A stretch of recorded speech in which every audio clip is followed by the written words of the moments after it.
Okay, so today we are going to be talking about the movie Edward Scissorhands. Edward Scissorhands is written and directed by Tim Burton, and it stars Johnny Depp and Winona Ryder. Now, I just watched the movie yesterday. This movie came back a really long time ago. The first time I saw this movie, I remember seeing it in my third grade, I guess. I was way too young when this movie came out. But then this movie has always stuck with me in my mind as one of the best movies I've ever watched.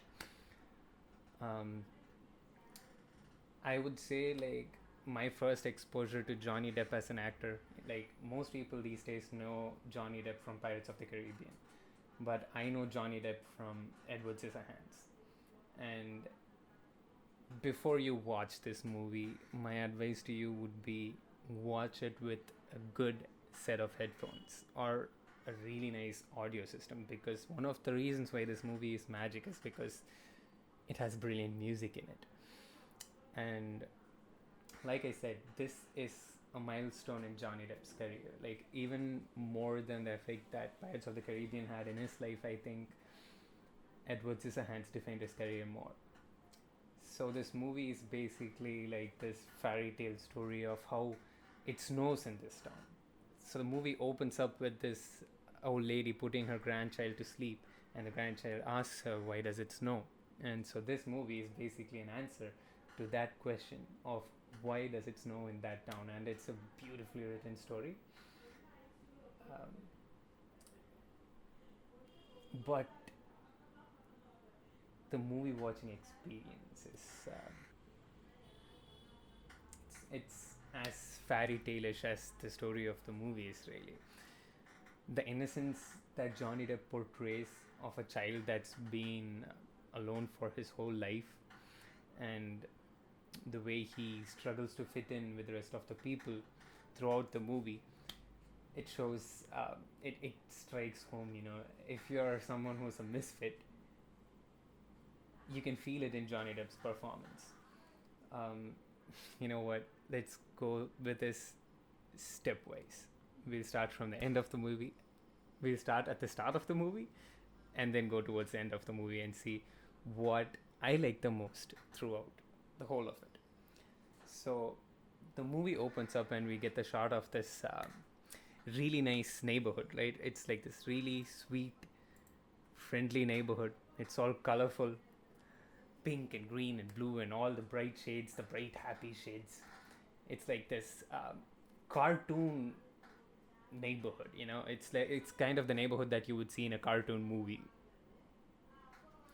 uh, and the people there are equally colorfully dressed, vibrant, bright colors. And then we are introduced to the lead characters, initially starting with Winona Ryder's mom. And Winona Ryder's mom is like a sales rep that goes door to door selling her makeup accessories, nail polishes, touch up creams, foundation creams, those are things. And then she goes from door to door in a neighborhood selling her stuff, and then she evidently has a bad day at sales. So she looks in the distance and sees this absolutely creepy looking castle, and she realizes, you know what, that's where I'm gonna find my customer. So if you're looking for someone to go to a really spooky place, find a sales rep and tell them they have a possible customer there. They'll definitely go. So the lady goes there, and that's when we are introduced to Johnny Depp, Edward Scissorhands. His face, the way he portrays the shock of finding someone or looking at some human for the first time, on point. And then it's really lovely how the first thought of this woman, as soon as she sees Johnny Depp, is to bring him home. As soon as she sees him, I mean, obviously she's like, oh, you have scars, we kind of have to hide it with my new fancy makeup. And then obviously she's like, we have to get you home. It's a really nice, sweet feeling to, you know, uh, see someone like that. How rare is it to see someone so sweet? It's she's a really sweet character, and then she takes him home, and on the way you have all these neighbors who are excited to see someone new in town, and this idea of having Johnny Depp new in town is in a cinema point of view expressed pretty elegantly. In a town so colorful, Johnny Depp, Edward Scissorhands coming to town is the first shade of black you'll see. Johnny Depp in his all black dress coming to a colorful town which has every color other than black makes him stand out as the odd one out. And so everyone in town is looking at him. Everyone, like every lady there, is looking at this lady bringing Edward Scissorhands home. And before the car reaches home, like before the lady brings him home, the rumor goes all across the neighborhood. Like seriously, the rumor goes around town faster than this lady's car. Everyone's like, "Oh damn! Did you see this woman bringing Edward Scissorhands home?" I mean, they don't know it's Edward Scissorhands, but they're like, "Did you see her bringing this strange man home?" And they're like, "Oh damn! I didn't notice this." And then they run out their homes to catch a glimpse of this strange man that's coming to town. That's how it is. And then by the time they come home, like open the door and actually enter their home, she gets a call. Who's this strange man you're bringing home? And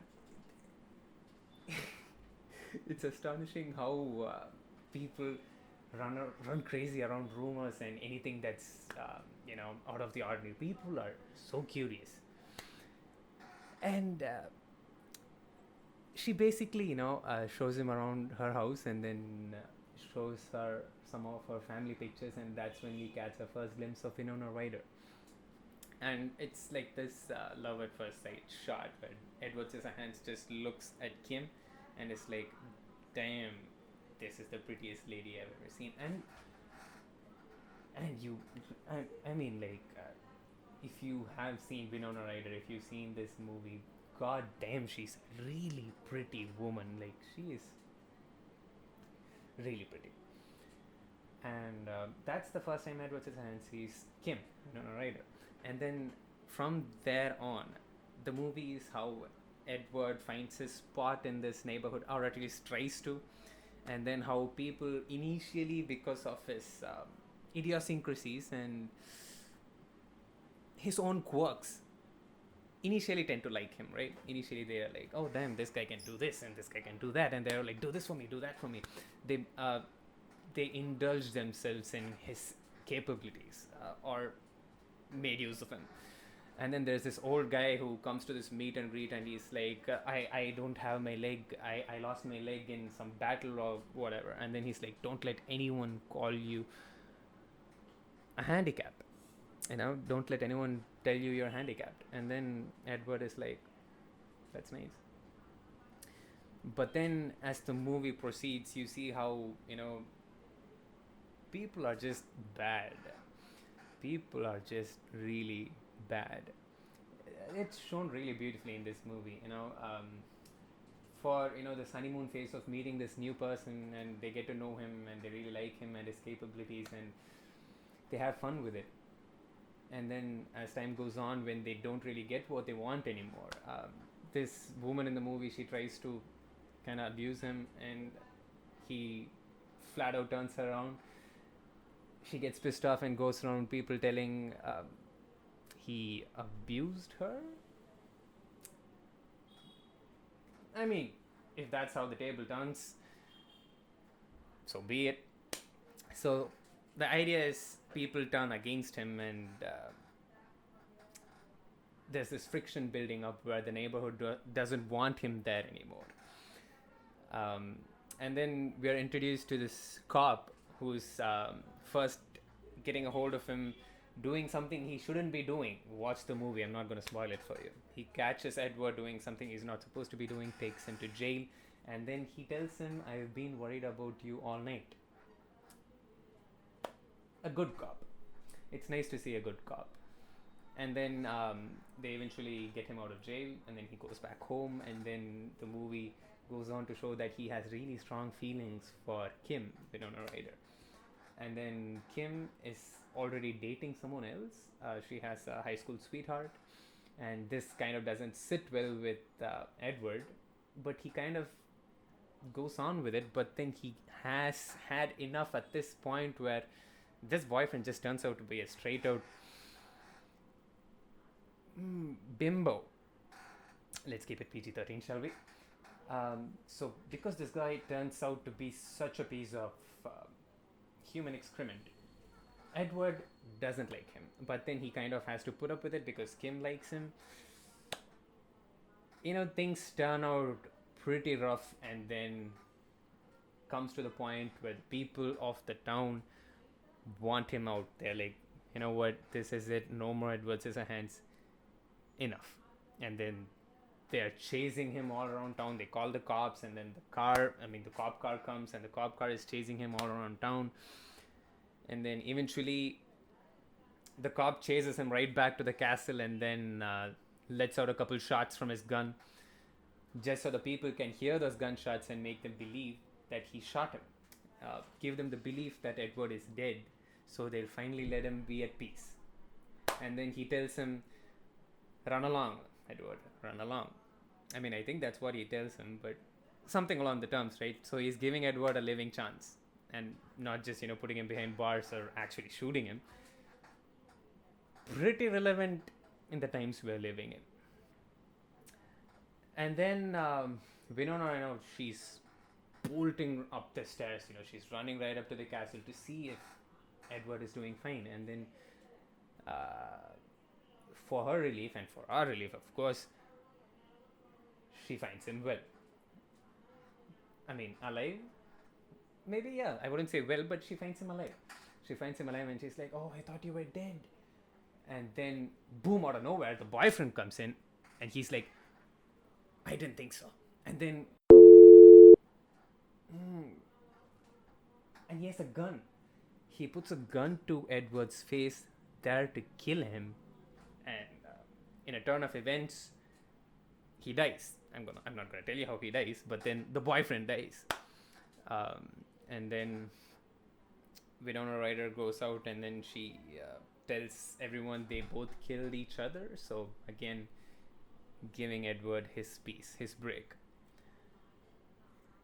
But the crux of the movie, like I said, the story is about how it snows, right? So it's Christmas in town, and it's not snowing. I mean, Christmas generally is a wintry season, and we have always associated Christmas and winter since our childhood, right? So it doesn't snow in this town.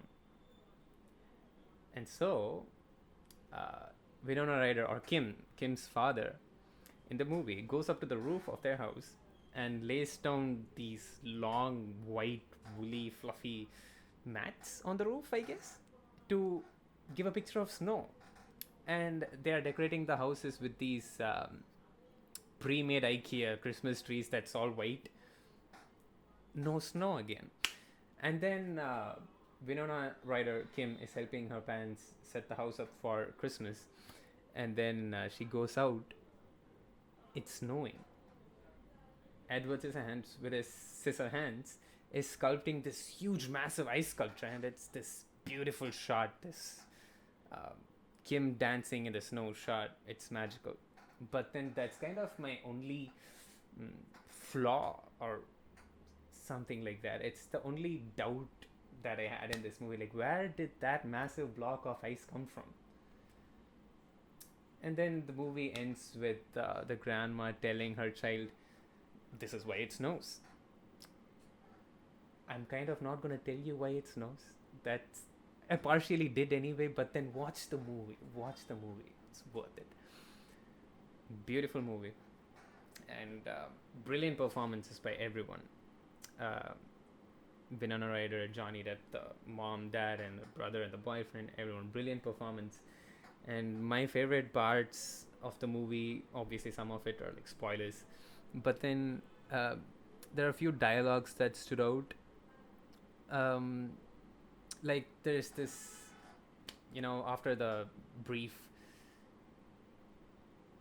problem with the cops, they have this discussion with Edward Scissorhands about what's good and bad, and then the father says, "We are not talking what's nice, we are talking right and wrong." I like that little dab into philosophical